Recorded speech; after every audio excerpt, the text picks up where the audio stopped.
Hello guys. तो आज हम देखेंगे कि एक लारावेल का जो प्रोजेक्ट है वो हम कैसे क्रिएट करते हैं और कैसे उसको सेटअप करते हैं, इंक्लूडिंग लॉगिन और रजिस्टर। उसके अंदर हम लॉगिन और रजिस्टर भी जो है क्रिएट करेंगे। तो स्टार्ट करते हैं। उसके लिए सबसे पहले हम क्या करेंगे, सपोज मुझे इस डायरेक्टरी के अंदर बनाना है मेरा प्रोजेक्ट। तो मैं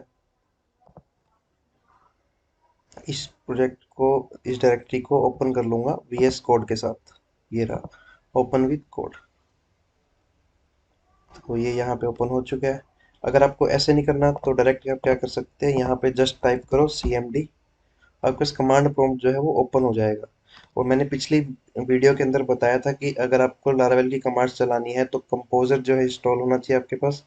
कंपोजर देन एग्जाम PHP जो है आपके पास इंस्टॉल होना चाहिए, तभी आप इसकी कमांड जो है वो इजीली रन कर पाओगे। तो स्टार्ट करते हैं। हमारा प्रोजेक्ट क्रिएट करने की कमांड होती है, ये मैंने यहाँ पे राइट करके लिख रखी है, कंपोजर क्रिएट प्रोजेक्ट लारावेल और फिर प्रोजेक्ट का नाम। तो हम अपने प्रोजेक्ट का नाम जैसे यहाँ पे दे देते हैं बाइनरी MLM। एंटर करेंगे तो ये देख क्रिएटिंग प्रोजेक्ट, यहाँ पे आपका फोल्डर भी दिख रहा होगा, आपको फोल्डर क्रिएट हो जाएगा। तो ये क्रिएट हो रहा है।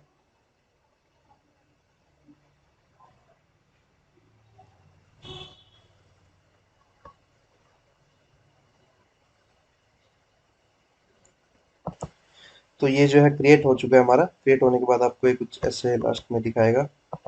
इसको अब हम क्लोज कर देते हैं। तो ये हमारा जो है प्रोजेक्ट क्रिएट हो चुका है। ठीक है। अब इसको मैं इस फोल्डर को, जैसे मैं VS कोड के साथ वर्क करता हूँ तो मैं इसे ओपन कर लूंगा VS कोड के अंदर। अगर आप किसी और एडिटर में काम करते हैं तो आप उसको उस अकॉर्डिंग ओपन कर सकते हैं। और मैं इसको रन करूंगा। रन करने के लिए हमें क्या कमांड चलानी है, PHP आर्टिजन सर्व। ये लिंक दे दिया इसने। ये देखो, ये जो हमारा प्रोजेक्ट है वो सेटअप हो चुका है सक्सेसफुली। ठीक है। तो ये तो यहाँ तक हमारा स्टेप था कि प्रोजेक्ट हमने कैसे क्रिएट करना है लारावेल का। ठीक है। अब हम इसके अंदर लॉगिन और रजिस्टर कैसे क्रिएट करें। अभी तक आप देखोगे यहाँ पे लॉगिन या रजिस्टर की कोई भी फंक्शनैलिटी नहीं है। मैं आपको अगर दिखाऊं तो लॉगिन पे क्लिक करता हूँ, कोई लॉगिन नहीं है। रजिस्टर पे करता हूँ तो रजिस्टर भी। तो ये हम क्रिएट करेंगे। लारावेल हमें ऑटोमेटिकली सभी चीज जनरेट करके दे देगा, login page, register page, forget page, forget password का जो पेज होता है वो। तो उसको अब हम चेक करते हैं वो कैसे क्रिएट होगा। तो उसके लिए सबसे पहले हम एक डेटाबेस क्रिएट कर लेंगे हमारे लोकल होस्ट में।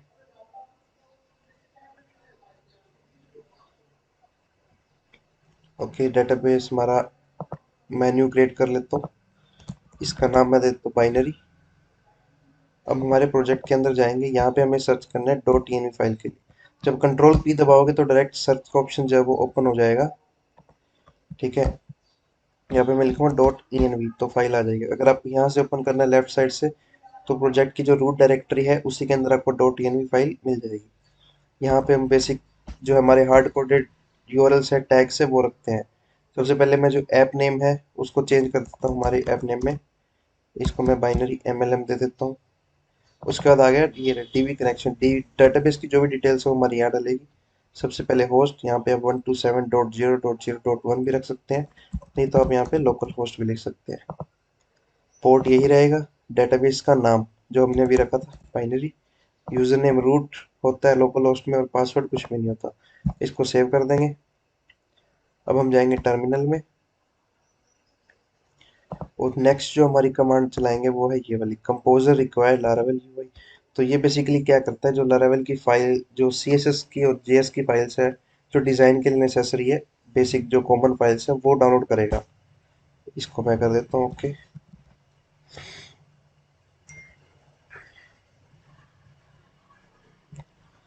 तो ये हमारी हो चुकी है कंप्लीट। ठीक है, डन। अभी मैं देखता हूँ यहाँ पे कुछ चेंज हुआ है नहीं हमारी वेबसाइट में। तो यहाँ पे अभी कोई चेंज नहीं है।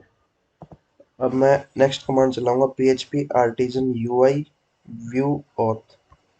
तो जैसे कि नाम से देख रहे हो आप, UI user interface, view view की फाइल्स का यूज करता है ये, देन ऑथ ऑथेंटिकेशन के लिए ऑथ। इसका पूरा ऑथेंटिकेशन भी लिख सकते हो। एंटर करेंगे तो ये देखो उसका फोल्डिंग इसने जनरेट कर दी है। अब ये कह रहा है कि हमें कमांड चलानी है npm install and npm run, ताकि जो भी पैकेज हमारे इंक्लूड हुए हैं npm install तो क्या करेगा, उन सबको कंपाइल करके नई स्कैफोल्डिंग बना देगा। स्कैफोल्डिंग लारावेल के अंदर क्या होती है, एक तरह से जैसे हमने जावा में पढ़ा है एनकैप्सुलेशन। तो एनकैप्सुलेशन क्या करता है, सारे कोड को कंपाइल करके एक सिंगल फाइल बना देता है। वैसे ही ये भी पूरे कोड को कंप्रेस करके कंपाइल करता है उसको, और उसको यहाँ पे बिल्ड के अंदर बना देता है। तो मैं चलाता हूँ npm install।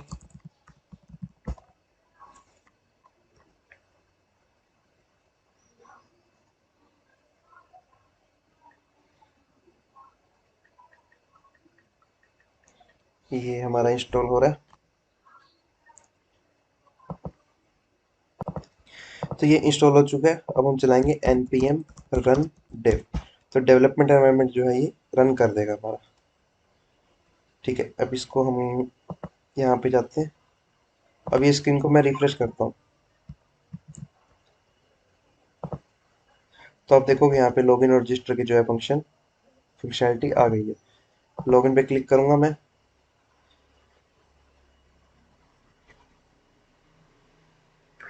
Let it open. तो आप देखोगे इसने ऑटोमेटिकली जो है पूरा व्यू एक जनरेट करके दे दिया मुझे, लॉगिन के लिए भी, रजिस्टर के लिए भी, और अगर मैं फॉरगेट पासवर्ड पे जाऊंगा तो उसके लिए भी है।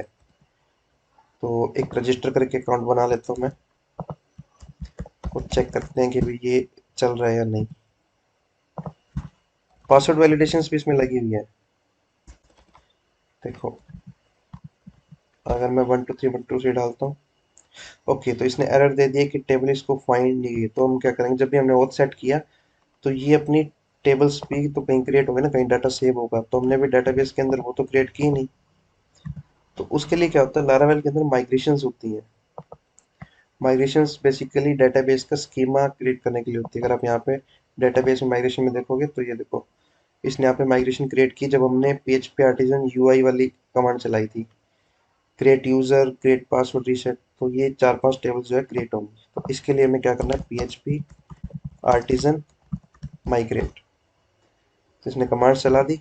अब मैं डेटाबेस में अगर देखूंगा तो ये देखो यहाँ पे सब क्रिएट हो गई हैं। अब हम सिमिलर को दोबारा करते हैं। अब ये इसमें वैलिडेशन लगी हुई थी कि पासवर्ड जो है वो कम से कम 8 कैरेक्टर्स का होना चाहिए। तो ये इसने दे दिया, password field must be 8 character. तो यहाँ पे हम एक 8 कैरेक्टर का डाल देते हैं, और साथ में दूसरे वाला अलग डाल देते हैं ताकि चेक हो जाए कि अगर पासवर्ड सेम ना हो तब ये चलता है या नहीं। तब भी ये नहीं चलता। इसने शो कर दिया the password field conversion do not match. Okay, तो अब हम करेक्ट पासवर्ड डालते हैं। रजिस्टर करूंगा, रजिस्टर हो गया। रजिस्टर के बाद डायरेक्टली लॉगिन हो चुके हैं और हम अपने डैशबोर्ड पे आ गए हैं। लॉगआउट का ऑप्शन भी यहाँ है, लॉगआउट करता हूँ मैं।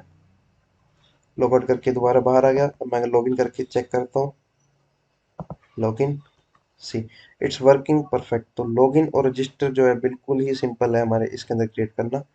तो इससे हमने क्या है, ऑथेंटिकेशन जो है अपनी क्रिएट कर ली है। अब नेक्स्ट वीडियो के अंदर हम देखेंगे कि हमारा कोई भी एडमिन पैनल का टेम्पलेट, सपोज जैसे अब हम यूज करेंगे एडमिन एंटी। ये क्या है, HTML और बूटस्ट्रैप का एक टेम्पलेट है जिसको हम लारावेल के अंदर इंटीग्रेट करेंगे कि हम इसको लारावेल में कैसे यूज कर सकते हैं बने हुए डिजाइन को, या फिर अगर आपकी कोई ऑलरेडी HTML का डिजाइन आपने बना रखा है तो उसको आप लारावेल में कैसे इंपोर्ट करेंगे। तो वो चीज़ हम इसमें देखेंगे। ठीक है, तब तक के लिए बाय बाय, टेक केयर। और सब्सक्राइब जरूर करना। Do subscribe, like and share. और अगर कोई डाउट है, कोई इशू भी आपको आ रहा है तो आप कमेंट सेक्शन में उसको डाल सकते हो। Okay, thank you.